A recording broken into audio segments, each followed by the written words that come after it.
talent. What we're looking for is that mythical Twitch big streamer who 100% went from zero to hero on Twitch.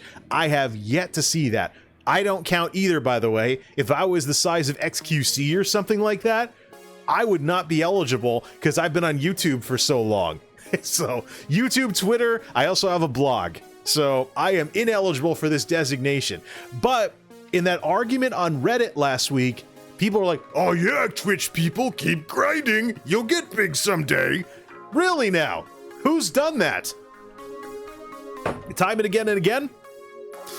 Time and again. Oh, Nightbot's malfunctioning again. Whatever, Nightbot. I gotta fix that. Let's go down the list. Starting at the very top, streamer and homegrown origins. I also posted updates over on Twitter when I found this out. I was just humming along after the show last night, getting all this figured out. Asmongold is a YouTuber more so than a streamer. He was making YouTube videos before his stream took off. So, and all those people making Asmongold clips helped his position in the algorithm. So once you encounter a little bit of Asmongold's anywhere, you can expect tons of recommendations. Pokimane has something like this going on too. I can't get Pokimane out of my feed now that I've watched enough drama channels and other people being like, she has a secret boyfriend, she can't handle drama, da da da da da. So it's gonna take a little bit of work for me to get Pokimane out of my recommended videos on YouTube without blacklisting a bazillion channels who've done any kind of reaction to her content. Whatever. So anyways, Asmongold, he's had the feedback loop between YouTube and Twitch. So he has an evergreen presence. I don't even think he's a streamer anymore. I think he's a persona who happens to run a stream. SFan TV, YouTube channel, SFan IRL. He's picked up on that more recently, but there are some SFan highlights out there and a little bit of collab because he's basically Night Shift Asmongold, as I knew him when I first started watching his stream after Classic launched. Asmongold would take care of the day shift essentially, and then suddenly the alerts would change and SFan's on. He's 5,000 people watching because Asmon is done for the day. And very similar, mellow, friendly guy to watch and stuff like that. He recently got Grand Marshal and he's technically Scarab Lord with the mount, but the title didn't get released till BC. So, and again, your ties to someone else or something else is part of what disqualifies you, as far as I'm concerned, from being that mythical homegrown YouTube or homegrown Twitch talent that ground up from zero. So Mizkif has the Mizkif documentaries over on YouTube. He has a presence on an evergreen platform, therefore he's got some algorithms on his side. Dr. Disrespect started out on YouTube. Way back in the day. His videos are still over there. You can see him in crappy 2010 YouTube quality. The name is Dr. Disrespect. It's still out there. He has tons more production value nowadays because he's massive, but he has a presence on an evergreen platform. Before he was anybody on Twitch, YouTube channel, and now he's back to YouTube as a streamer. Trainwrecks TV. I had to do some digging for Trainwrecks, but he's a YouTuber. He is a Twitch streamer, but he's had his YouTube channel going roughly about the time his Twitch stream has been growing. The big viral event, again, things can go viral on YouTube. The big viral event for him was the Squad W speech that got him banned. That's now, to this day, his most popular YouTube video. So, edgy content and all, even if it's demonetized, it's something that gets hits, gets passed around, boosts, you know, the people that know who he is. Never mind anything on LSF. If he has ever gotten roasted on LSF, probably has. Anything that's happened with him on LSF is just another form of publicity from somewhere else. But Trainwrecks, when I dug around and saw how old his YouTube channel was, he doesn't emphasize it because he's a streamer, late night streamer. Okay, dude. No, this guy has benefited from a feedback loop between a YouTube channel and a Twitch channel. Again, this feedback loop, get used to it. You're going to see it a lot. As you can see from the list, those of you that are reading ahead, Devin Nash has a prior history in esports, and he's part of the Trainwrecks clique. He's the co-host of the Scuffed podcast, which represents Trainwrecks' collab. I should probably put collabs in there as well, because that's exactly what Scuffed podcast is for Trainwrecks. He gets his biggest numbers from the podcasts, and when you get collabs involved, you have mingling of audiences where you find out about a lot of different people, and you may want to go check out their stuff afterwards. Austin, aka the streamer formerly known as Raj, has the exact same thing going on. But yes, Scuffed Podcast, massive for this guy. Look at his Sully Gnome stats. He has these regular spikes when he's doing Scuffed. Devin Nash, same thing. Esports, Trainwrecks TV.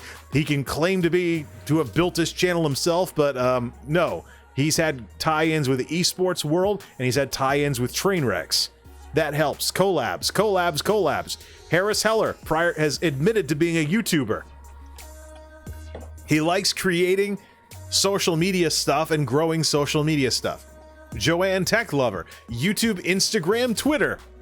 She has a feedback loop between her YouTube and her Twitch stream nowadays, because people remember her from either her Newegg TV videos introducing tech products or her own independent videos doing the same thing but with more purple. She also has an Instagram, which is an Evergreen platform, and she does stuff on Twitter. She's also done things like modeling and other stuff too that'll pop up if you're like, oh, who's this Joanne person? And you get nosy and poke around Google. Again, SEO, search engine optimization. Joanne would not have the growth she's had on Twitch if she didn't bring back the Joanne Tech Lover name. If she really started from scratch, she probably would have grown slower, because people know who Joanne Tech Lover is, and so do the robots. Vindalia, my favorite chill streamer, streams primarily ESO, and her favorite color obviously is purple if you've ever seen any of her streams. She does the opposite of what I'm doing right now. I'm kind of gung-ho here in the wee hours of the morning. Hopefully nobody calls the cops on me.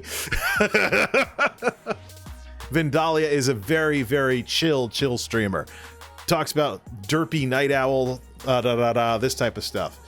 But she has some pretty pictures on Instagram, an Evergreen platform.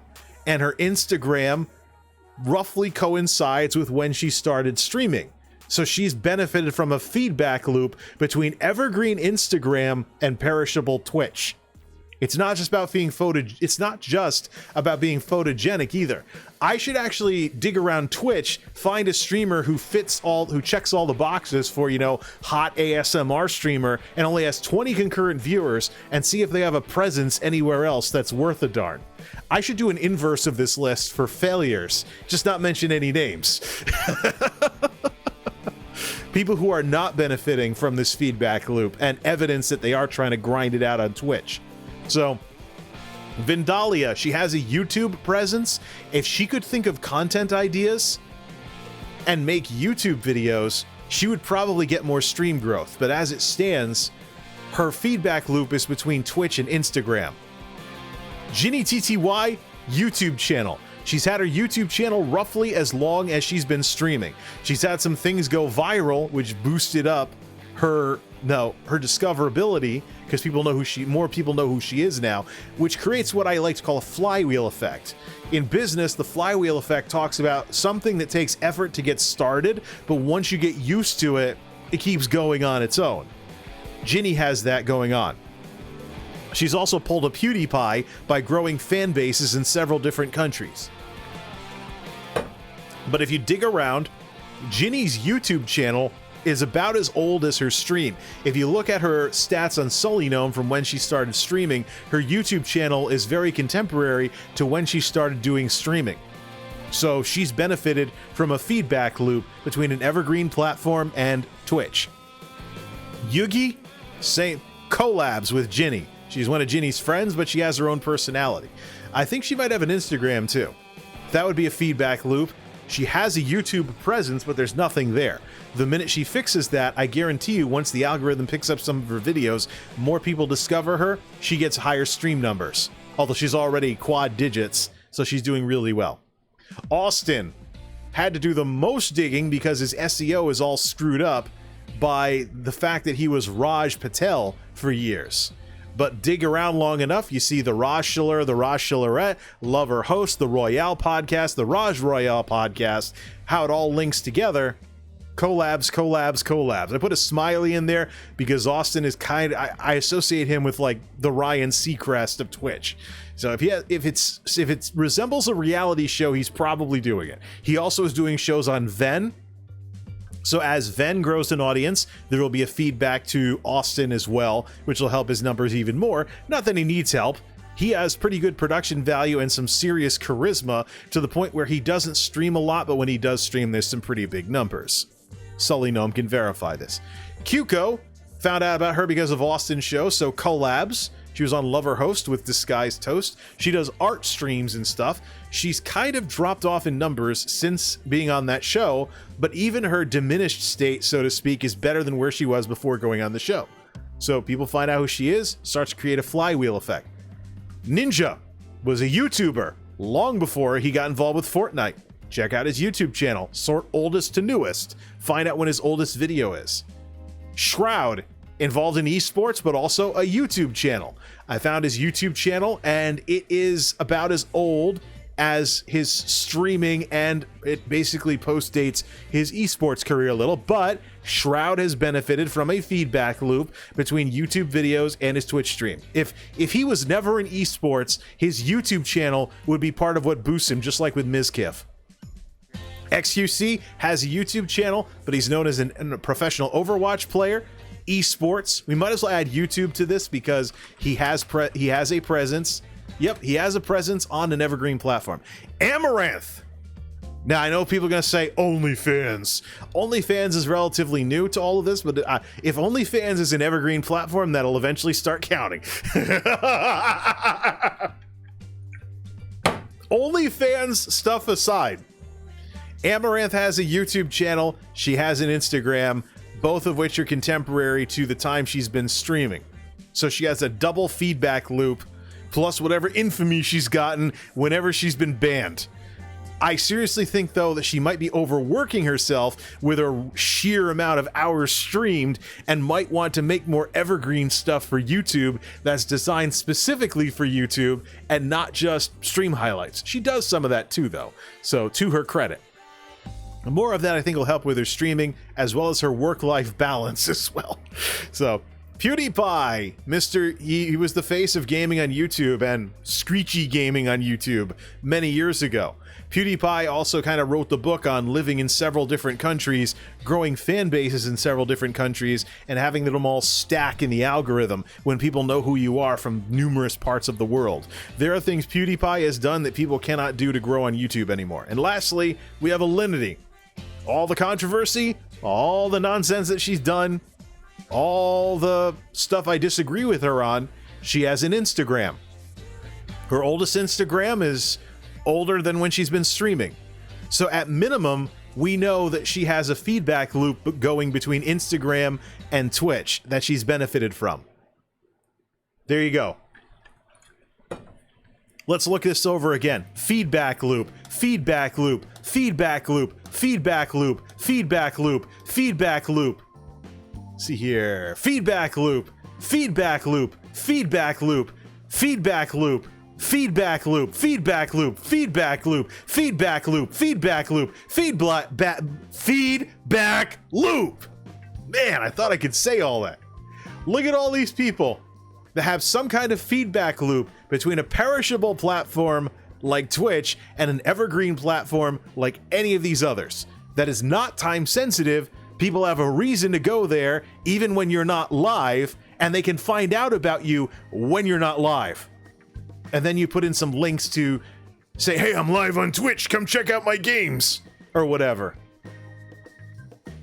So, all of these examples so far, all of these examples, do you still want to try and tell me that it's possible to grind from 0 to hero on Twitch? I shall leave that for you folks to think about.